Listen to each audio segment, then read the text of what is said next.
बीमारी, इन्होंने कहा कि हमें 2 करोड़ चाहिए, आउट ऑफ वे जाके हमने 2 करोड़ दिया। इन्होंने फिर मुझसे आज कहा कि हिंदुस्तान में टॉप पर है एमपी में सिकल सेल में राजपाल जी। जिसके घर पे मीटर की रीडिंग 600 से कम है उसको बिजली का बिल 0 आएगा। मेरा बिजली ਦਾ ਬਿੱਲ ਪਹਿਲਾਂ 1 ਸਾਲ ਪਹਿਲਾਂ ਆਵਾ ਤਾਂ ਤੇ ਹੁਣ ਵੀ 1 ਸਾਲ ਹੋ ਗਿਆ ਵੀ ਵਾ ਆਂਦਾ ਨਹੀਂ ਹੈਗਾ ਜਦ ਆਹ ਭਗਵੰਤ ਮਾਨ ਦੀ ਸਰਕਾਰ ਬਣੀ ਆ ਜੀ। ਮੁੰਡਾ ਸਾਨੂੰ ਛੋਟਾ ਕਹਿੰਦਾ ਪਿਛਲੀ ਵਾਰੀ ਬਿੱਲ ਕਿੰਨਾ ਆਇਆ था माँ 3500 रुपया कहना ऐसी 0 आया। माँ फिर ऐसा मुख्यमंत्री पूरे इंडिया में बनना चाहिए।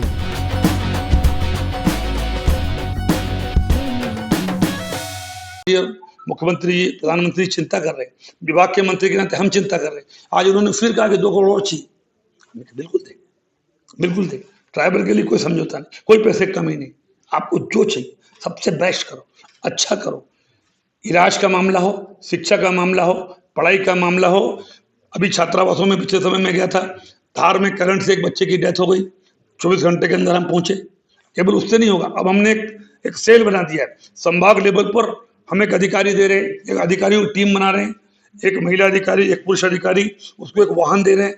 अचानक वो जाकर के छात्रावास में देखेंगे, रात्रि विश्राम महिला अधिकारी महिला छात्रावास में, जेंट्स अधिकारी जेंट्स छात्रावास में। अचानक से खाने के टाइम जाएंगे बिना बताए, वहाँ रहेंगे, वहाँ सोएंगे और सप्ताह में 4 दिन दौरा करेंगे, 5 दिन रिपोर्ट बनाएंगे। हर संभाग में 10 संभाग में 10 गाड़ी, 10 अधिकारी की टीम हमने बना के दी ताकि हम हॉस्टलों में मिलने वाली शिकायतों को दूर कर सकें।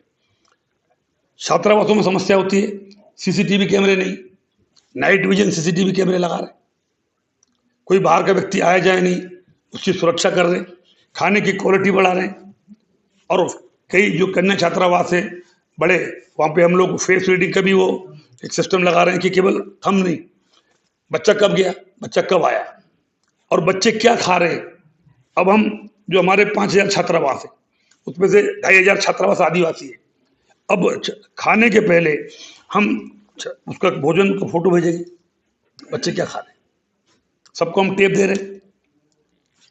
5000 छात्रावास हैं ST/SC के। अब चूंकि SC मेरे पास अभी नहीं, ST मेरे पास है, लेकिन वहाँ जो अधीक्षक है वो मास्टर है, वो पढ़ाता नहीं है। मेरे पास 18,000 20,000 पद खाली है, लेकिन 5,000 मास्टर अधीक्षक बने। मैंने अनुमति ले ली अधीक्षक भर्ती की। अब नए अधीक्षक हम 5,000 भर्ती करने जा रहे हैं। पहली भर्ती 2-3 महीने के बाद हम, क्योंकि हम 5,000 एक साथ भर्ती नहीं कर सकते, नहीं तो प्रमोशन कैसे करेंगे। अलग कैडर बना दिया अधीक्षक का, अधीक्षक केवल अधीक्षक रहेगा। 1,000 की भर्ती अभी कर रहा हूँ, हर साल 1,000 की भर्ती करूंगा। 5,000 की भर्ती कर रहे हैं, 1,000 अभी हम कर रहे हैं। बाकी जो 2-4 हज़ार बच जाते हैं वो जब तक कि हर साल भर्ती ना हो जाती है हम आउटसोर्स कर रहे हैं। और ये आने वाले जुलाई में 5,000 मास्टर हमें मिल जाएंगे। तो हम निश्चित रूप से हम एक साल में हमारी बहुत बड़ी उपलब्धि होगी कि हम इधर भर्ती कर रहे हैं, उधर 5,000 मास्टर हम बच्चों को दे रहे हैं। तो ऐसे एक साल में हमने कई इनोवेटिव काम किए हैं। और ये डिपार्टमेंट केवल छात्रावास वाला नहीं, समग्र विकास जनजाति बंधुओं के। आज आप देखिए कि चाहे छिंदवाड़ा हो, चाहे जबलपुर हो, चाहे रानी दुर्गावती का हो, चाहे भोपाल में ट्राइबल म्यूजियम हो, हम उनकी संस्कृति और संस्कार को सहेज करके, और जो हमारे चाहे टंटे मामा हो, चाहे बिरसा मुंडा हो, ये देश के जो भाभी जिन्होंने देश के मुगलों से लड़ाई लड़ी, अंग्रेजों से लड़ाई लड़ी, उनको भी आने वाली पीढ़ियों को इतिहास में हम पाठ्य पुस्तक में पढ़ाना चाहते हैं। ये देश की आज़ादी कहीं तस्तरी में पेश करके हिंदुस्तान में नहीं देंगे। हजारों हजार लोगों ने अपना बलिदान दिया है, और जिसमें जनजाति नायक उनके स्मरण करते हुए आने वाली पीढ़ियों को उनकी कहानी पाठ्य पुस्तक में पढ़ाने का निर्णय हमने किया। तो इस तरीके से हम समीक्षा करते हैं, हर संभाग में हम समीक्षा करते हैं। एवरी वीक एक संभाग में हम जाते हैं। अभी इसी महीने में मेरे पास जबलपुर हो गया, और स्वास्थ्य की सिकल सेल की योजना है। तो सिकल सेल की योजना के लिए 2 उस समाज की बच्चियाँ बैठेगी, वो बात करेंगी, वो हम रेडियो के माध्यम से सुनाएंगे। तो कैसे उनकी कम जमीन में हम कैसे अच्छी खेती करें, मछली पालन और सब्जी, यानी कुपोषण भी दूर होगा और उसकी आमदनी बढ़ेगी। 1 हेक्टेयर जमीन में मछली और सब्जी और हार्टिकल्चर से ही वो 2-3 लाख की आमदनी कर सकता है, लेकिन कोई उसको प्रशिक्षण नहीं देता। वो हम प्रशिक्षण दे रहे हैं, हमने खालवा में चालू भी कर दिया है।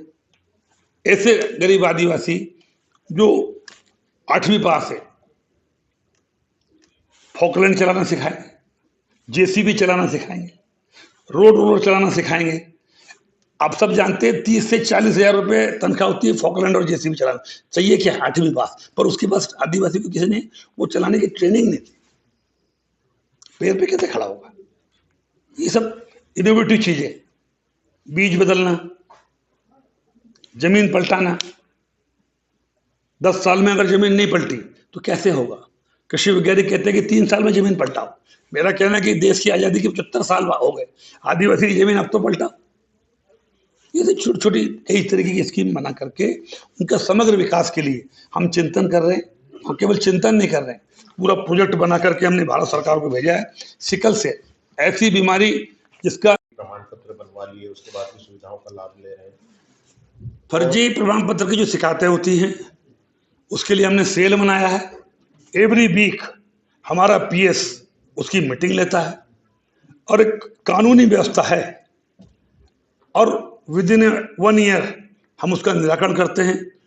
परसों ही मैंने मीटिंग में निर्देश दिए हैं कि जितने भी प्रकरण चल रहे हैं जो जाति से रिलेटेड है, जाति की जांच की है, तत्काल न्याय, जल्दी न्याय देना चाहिए।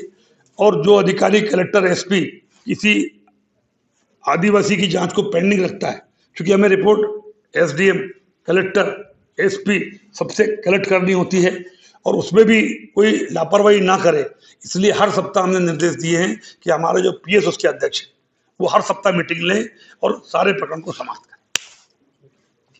लेकर के कई बार आंदोलन भी हुआ है, उसके लिए क्या कुछ भी सोचा जा रहा है? देखिए, संविधान में जो व्यवस्था है और उसके लिए परिवर्तन करना पड़ेगा। हमारी रीति रिवाज, हमारा खान पान, हमारा रहन सहन, हमारी संस्कृति, हमारी परंपराएं, हमारी जो है लोकोक्ति और हमारी रूढ़ी और प्रथाएं, परंपराएं, ये आदिवासियों का अलग है। अगर उन पर कोई चोट करता है तो निश्चित रूप से, अभी आपने देखा आज या कल ही सुप्रीम कोर्ट के रूल्स आए। उनने कहा कि मैं दादा जहां मेरा मरा वहीं मैं कब्र बनाऊंगा। सुप्रीम कोर्ट ने क्या कहा? नहीं, वो आदिवासियों की परंपरा का, आपने धर्म बदल लिया तो उस जगह पर आपको नहीं करना। अभी कल आजकल भी अपने हाईकोर्ट का पढ़ा। तो ऐसी परंपरा, रीति रिवाज, संस्कृति और संस्कार को जीवित रखने और सुरक्षित देने का काम आदिवासी विभाग के मंत्री के नाते हमारा दायित्व है, हमारा धर्म है, हमारा फर्ज है। हम एक व्यक्ति अगर दूसरे समाज में चला जाता है और रीति रिवाज, संस्कृति और संस्कार छोड़ देता है तो फिर हमारा ये मानना है व्यक्तिगत कि उसको जो फायदा मिलता है उससे उसको वंचित कर देना चाहिए। लेकिन हमारी मजबूरी है, संविधान में ऐसी व्यवस्था नहीं है और इसलिए डिस्ट्रिक्ट का मामला हम आगे ले जा रहे हैं और सब लोगों को एक साथ लेकर के कि जब आप उस समाज के दायित्व ही नहीं है, उस समाज के रीति रिवाज संस्कार से दूर हो गए तो भाई साहब फायदा क्यों लेते हो?